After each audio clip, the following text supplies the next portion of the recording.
Today it's time for another colour palette prompt, and this is my prompt for August. Some beautiful rich colours here, and I'm going to be doing some gel printing and creating this journal spread. We're going to be using the magazine resist technique that I've touched on in the past. I haven't done it for a while, fancied having a play. Today I'm using these colours, so I'll move this out of the way, get my gel plate out, and we'll get on with the tutorial. So August's colour palette has these beautiful rich tones based on this photograph of a bouquet. As always, my colour palettes are from Design Seeds website. I'll link down below if you want to go and choose yourself some colour palettes to use as inspiration. It's a really good starting point. So this time, because August is summertime here for us in the UK, I've got some lovely warm yellows, orange and sort of deep pink, and then shades of green through to grey. Now, as always, it's a guideline. I've chosen some Decor Media Fluid acrylic paints in some shades that are as close as I can get to that colour palette. So if you're interested, I have Dairy Light Yellow, Vermilion, Quinacridone Magenta, Phthalo Green Yellow, Blue-Green Light, and Medium Grey value 6. I'm also going to be using translucent white to pull some of the prints, and I may use some matte medium to pull the prints as well. As if you don't want another colour to be showing through your resist print, matte medium is completely transparent and will do the same job of help lift that paint off the palette, off the gel plate if that's what you want. So we've seen this technique before. I'll link to the video that I did previously in the corner. The technique is a magazine resist, and I found last time that I got good results using images from Vogue magazine. This is the latest issue, the September 2019 issue of Vogue here in the UK. I don't know if American Vogue is completely different or not, no idea whatsoever. But, from my experience, you need a quality glossy magazine. You need images that are either black or white or very high contrast. They seem to give the best results. I'm going to preempt some of the questions that I get asked a lot on other video is, if you have a different magazine, I don't know if it's going to work. Try it. It may work, it may not work. I get asked, will this technique work with an inkjet print? No, I doubt it very much. It's a totally different finish on this paper here. But again, try it. I don't know. I've had excellent results with several different issues of Vogue magazine. That's what I stick to. That's what I know. And all I can suggest is if you have other magazines, try it. If you don't get the results that you want, go and find a copy of Vogue magazine. I am sure it is easy to find. It is one of the leading fashion magazines. And I'm thinking wherever you are in the world, I'm sure that most high street stationers, magazine, newsagents will sell them. So I've chosen some adverts out of this latest one, which sort of fit with the high contrast black and white that I'm looking for. So just thumbing through so you can see the sort of things that I've chosen.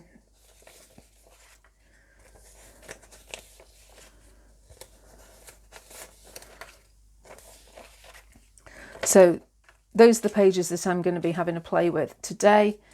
Just to change things up, I'm using my round jelly plate. This is my 4-inch round plate. Just because I want to do a sort of a fun collage. So I'm looking not necessarily, for an entire picture as I did last time, but it may just be that I go for this sort of patterned area here. And I'm just looking for interesting prints, really. I'm not going for an entire figure. I'm hoping that, out of these large images, I might be able to choose a section that I think is going to look interesting in a smaller print and then collage with it. I've got a brayer, I've got a small brayer, I've got a large one. I'll probably be using the smaller brayer. Some scratch paper to the side just to clean my brayer off in between. And just going to be using some normal printer paper to actually print on because I want to collage with it when I'm done. So I always choose a darker tone for my first layer because we want to be able to put another colour of paint over it and this be the feature. So we always start with a darker one. I find that gets you the best results. So this, I'm using the magenta tone here.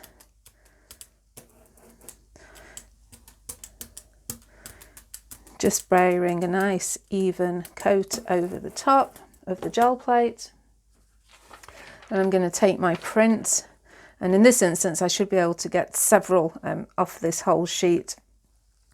You can go over the same place more than once.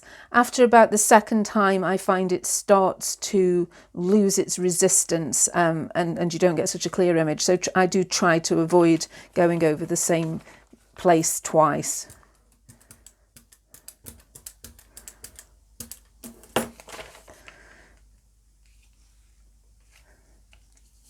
We just place the magazine page down, face down onto the gel plate. Just apply some gentle pressure. You want to make sure there's no air bubbles in there.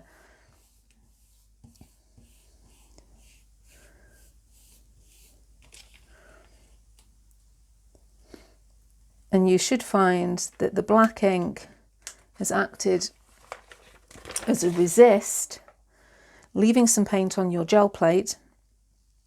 And where the paint has gone on the white, it's been lifted off. So we just need to leave that for a moment or two. We need that just to be dry enough that we can put another layer of paint over the top of that. And if you just use your finger just to see if it is sort of touch dry. Once it is dry, you can take a lighter shade of paint in either a toning or a contrasting colour.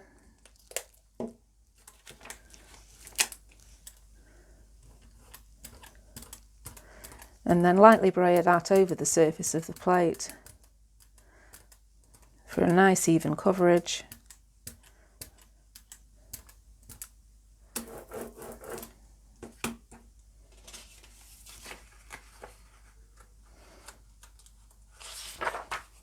And take a piece of paper and pull your print. I always just take a moment to make sure that I've evenly pressed all over.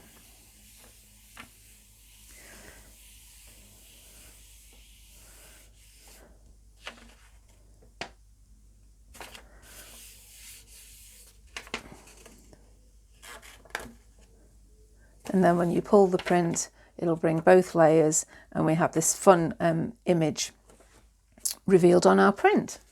So I can get sort of 3 or 4 probably out of this particular pattern, which I really like. So I'll probably pop you on fast forward while I do that.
So now that I've pretty much used that page up, I'm going to go on to use some of the other ones with the more sort of figurative designs on them. It's all going to be done in basically the same way. So again, once again, I shall probably pop it on to fast forward. The thing that I said I am going to be looking forward to sort of experimenting with is sort of patterned areas as well as the faces, the figures, because this is going to be, you know, for collage. I want to be able to use all these pieces together.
So I think I'm going to call that a day for the printing side of things. I've got quite a number of prints here that I can be using.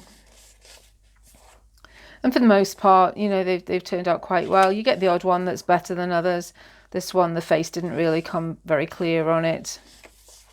This one was a little muddied. I think the green paint wasn't quite dry when I applied the grey. But other than that, you know, I'm really happy with this selection that I've got. So I'm going to go and collage myself a journal page, and I'll be back and share it with you at the end. And here's my finished journal spread. This is my large Dina Wakley mixed media journal, and I've used the craft card pages that are in here. And basically I cut out the circular prints that we'd got, chose which ones I wanted to use, stamped a sentiment, a phrase on some black card. And the black card, it extends either side. It's, you know, my letters that I used are rather large, so I just rounded the corners so that it just looks like some tabs. To do the lettering, I'd got a foam alphabet stamp, and I've just used some white gesso and then added some colour with Posca paint pens. And I've added doodling and some borders with Posca paint pens around my prints that I've put in place. The little circles that you can see here are some that I just punched out of my scrap paper where I'd been cleaning my brayer off, and I just thought it seemed a shame to let those go to waste. Continued with the circular theme and decided to add some of those on. So I'm really pleased with how this has turned out. You know, it's not a particularly polished journal spread, but you know, I've enjoyed the printing. I found a use for my prints, and I'm hoping that maybe you can see some ideas here in how you can use some of the prints that you've created. I also quite like the fact that these just stick out over the side of my journal, almost like little bookmarker page tabs. So that's all for now. Don't forget to check out my other magazine printing video if you haven't seen it before. There is also a playlist with a lot of gel printing videos in there if you want to go and take a look at those. But if you enjoyed this video, as always, please leave me a thumbs up and don't forget to subscribe, and I'll see you again soon with another video. But for now, that's all. So bye.